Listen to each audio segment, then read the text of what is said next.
How could you do this to me, John? I remember yelling those words like it was yesterday, even though it's been over a year now. I was 6 months pregnant, standing in the doorway of our living room, shaking with anger and disbelief. He just stood there, arms crossed, his face blank like I was the one causing a problem. That was the moment I realized everything I thought we had built together was a lie. My name is Melissa Harper.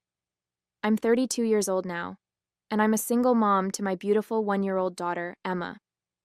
Life looks nothing like I thought it would, but in some ways it's better. A little over a year ago, I was blindsided by betrayal that turned my world upside down, leaving me to figure out how to move forward while preparing to welcome my little girl into the world. In those early weeks after John left, I felt like I was drowning.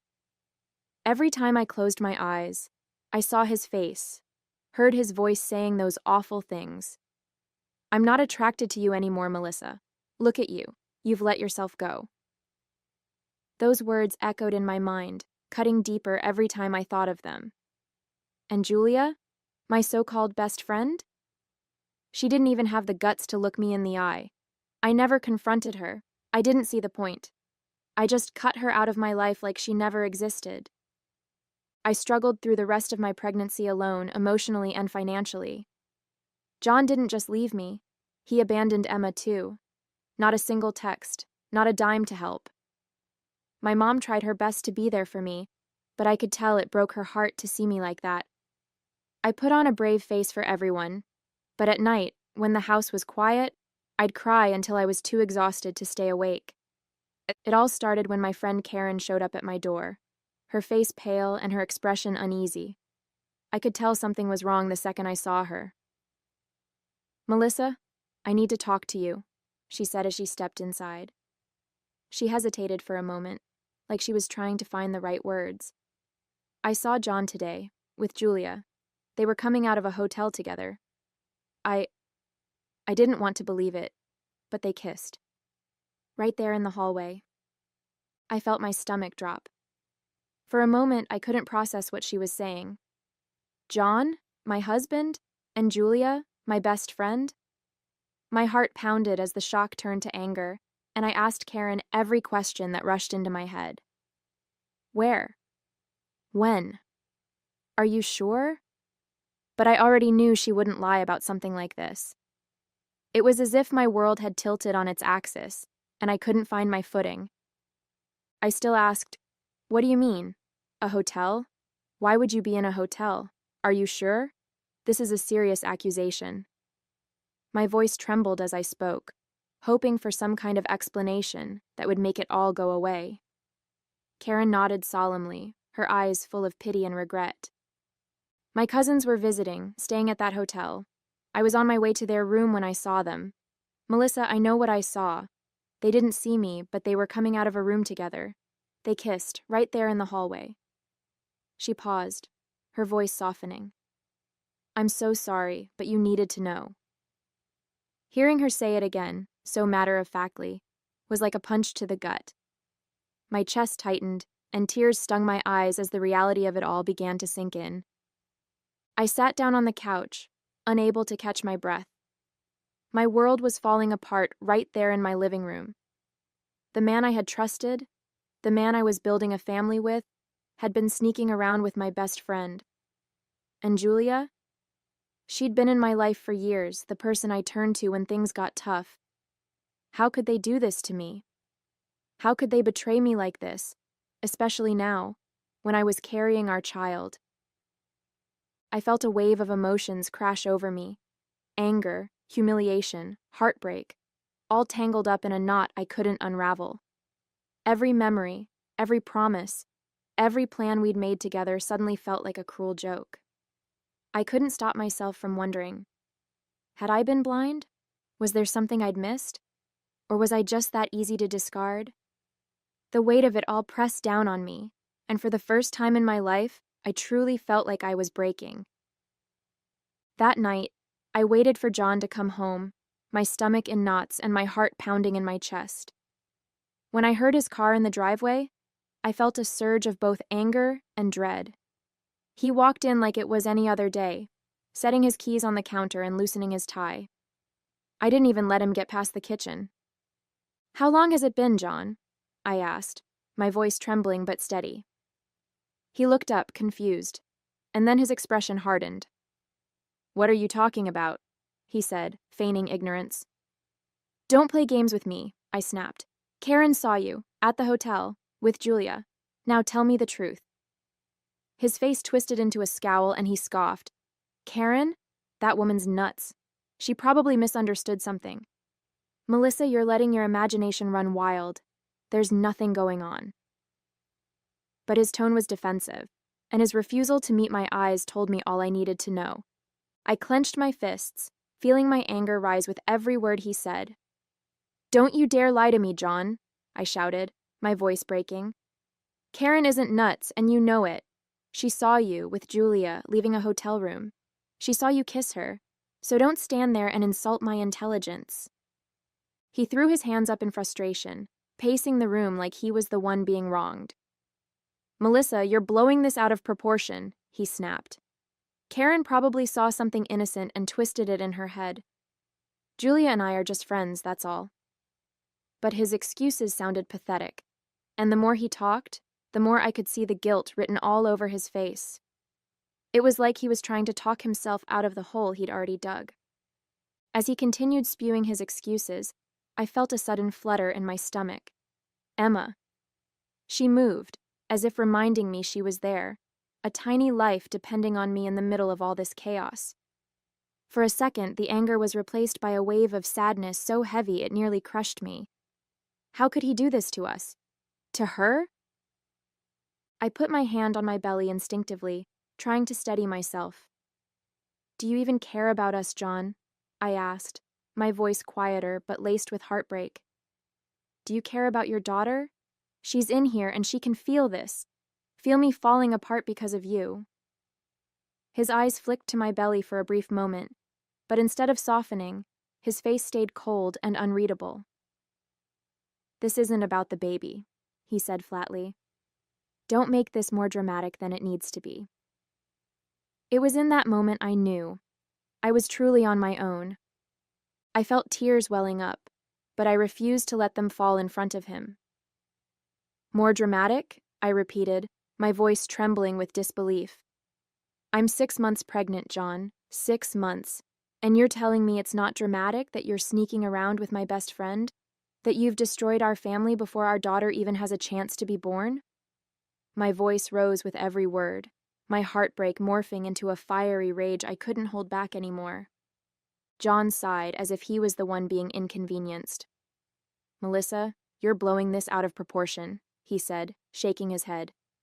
Julia and it just happened, okay? I can't help how I feel.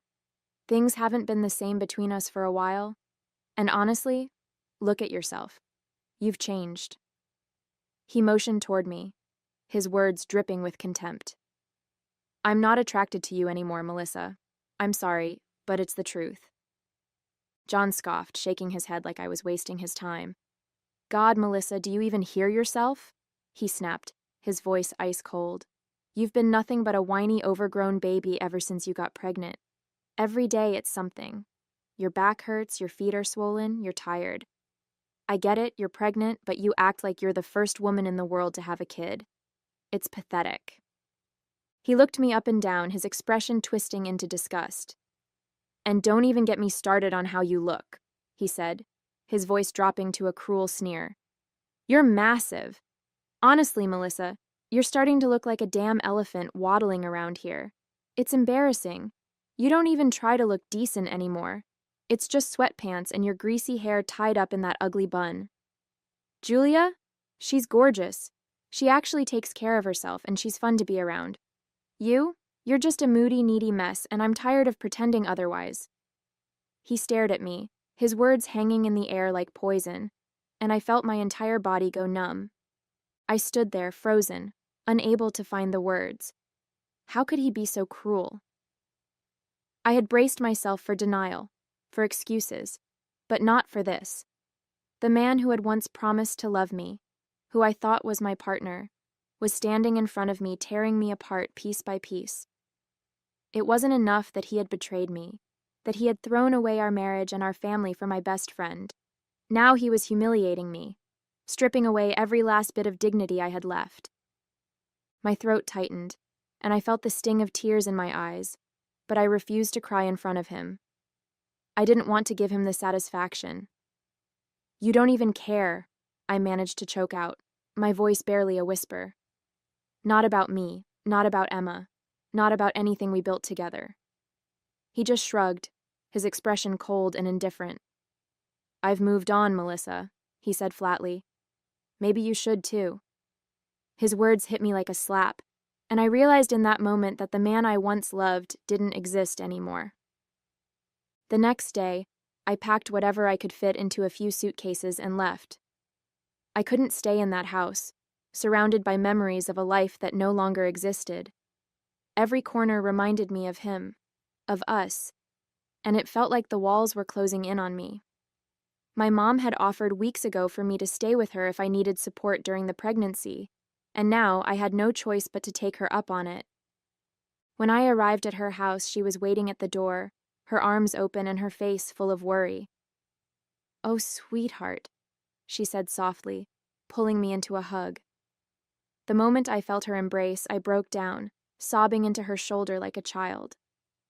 It was the first time I had let myself cry since Karen told me the truth. "It's going to be okay, Melissa," she whispered, holding me tightly. "You and Emma are going to be okay. I'm here, and we'll get through this together." For the first time in what felt like forever, I felt safe. Broken, but safe. The days at my mom's house were quieter, but not easier. She did her best to cheer me up, cooking my favorite meals, sitting with me in the evenings, talking about everything but John. But the silence was deafening when she wasn't around. I spent hours staring at the nursery items I had brought with me, folding and refolding Emma's tiny clothes, wondering how I was going to do this alone. Every now and then, I'd catch myself picking up my phone, tempted to call John, to scream at him, to demand how he could walk away from us so easily. But I stopped myself every time. What was the point? He made it clear who he was, what he cared about, and it wasn't me or his daughter. Instead, I put all my focus on Emma, reminding myself that she was the reason I had to stay strong. For her, I couldn't let him destroy me. After a few weeks, it was like John had vanished from my life entirely. No calls, no texts, no questions about the baby, nothing. It was as if he had erased us from his world, like we had never existed to him. At first, I checked my phone obsessively, half hoping, half dreading that he might reach out, but there was nothing. Eventually, I stopped checking. I told myself it was better this way. No reminders, no lingering false hopes, just silence. It was strange, though. The man who had been such a constant presence in my life for years now felt like a ghost. When I moved into my mom's house, I packed away every photo of him, every trace of him from my old life, and tucked them into a box I shoved into the back of the closet. Sometimes I'd catch myself thinking about him, not in longing, but in disbelief. How could someone just disappear from their own child's life before it had even begun? It was like John had never existed, but his absence was loud and it echoed in every moment I was left to face alone. Months passed, each one harder than the last. Pregnancy wasn't kind to me. I was constantly exhausted, and the stress of doing everything alone weighed heavily on me. My mom was a lifesaver, but there were still nights when I cried myself to sleep, wondering how I ended up here. The idea of bringing Emma into the world without her father, without the life I had envisioned for her, filled me with guilt. But every time I felt her move, it reminded me that she was my reason to keep going. She was the only good thing to come out of this mess. When Emma finally arrived, she was perfect. I'll never forget the moment I held her for the first time. Her tiny fingers wrapped around mine, and I felt this overwhelming wave of love wash over me. For the first time in months, I didn't feel broken. I felt whole. It didn't matter that John wasn't there. It didn't matter that he had chosen to walk away. In that moment, all that mattered was Emma, and she was mine. My beautiful, precious little girl. She was worth every tear, every sleepless night, every bit of pain. The first few weeks with Emma were a whirlwind. Between the late-night feedings and figuring out how to be a mom, I barely had time to think about anything else. She had the most beautiful eyes, big and bright, full of wonder, and when she looked at me, it felt like everything was going to be okay. My mom helped a lot, but I made sure to do as much as I could on my own. I wanted to prove to myself, and maybe even to John, though he was long gone, that I could do this without him. Still, there were moments when the loneliness crept in. I'd see dads doting on their kids at the grocery store or hear friends talk about their partners helping with nighttime feeds, and it stung. But then I'd look at Emma, and all the sadness faded. She was my world now, and every smile she gave me, every little coo, made it all worth it. I didn't need John to be happy. I had everything I needed right there in my arms. Weeks later, when life with Emma started to feel a little more manageable, I decided to venture out to the mall. My mom offered to watch Emma for a few hours so I could get some time to myself, something I hadn't done since before she was born. It felt strange leaving the house without her, but I knew I needed the break. Just walking through the brightly lit corridors, surrounded by people going about their lives, was a reminder that the world hadn't stopped turning even when mine had felt like it had. I wandered aimlessly for a while, stopping to browse in a few baby stores, picking out a couple of outfits for Emma. I was just starting to feel a sense of normalcy when I heard a voice call out my name. "Melissa?" I turned, and my heart stopped. It was Julia. She looked different, her face pale, her eyes red and puffy, and there was no mistaking the slight swell of her stomach. Before I could react, she rushed toward me, her voice breaking. "Melissa, I'm so sorry," she said, tears spilling down her cheeks as she grabbed my arm. I froze, completely caught off guard. Julia, the woman who had shattered my life, was standing in front of me, crying like a child. She didn't seem like the confident, manipulative person I remembered. Her shoulders were slumped, her clothes wrinkled, and her hands trembled as she wiped her face. "I know I'm the last person you want to see," she sobbed, her words tumbling over each other. "But I need to tell you everything." I didn't say a word. I just stood there, my heart pounding in my chest, waiting for her to continue. "John left me," she choked out. He lost his job a few months after we got together and things got bad. He started gambling, drinking, and when I told him I was pregnant, he just left. He said he couldn't handle it." She covered her face, her body shaking with sobs. "I don't know what to do, Melissa. I'm so sorry for everything I did to you. You didn't deserve any of it." She broke down right there in the middle of the mall, people glancing at us as they walked by, but I didn't care. I couldn't move. I just stared at her, a wave of mixed emotions flooding through me. Julia kept sobbing, her voice breaking as she pleaded with me.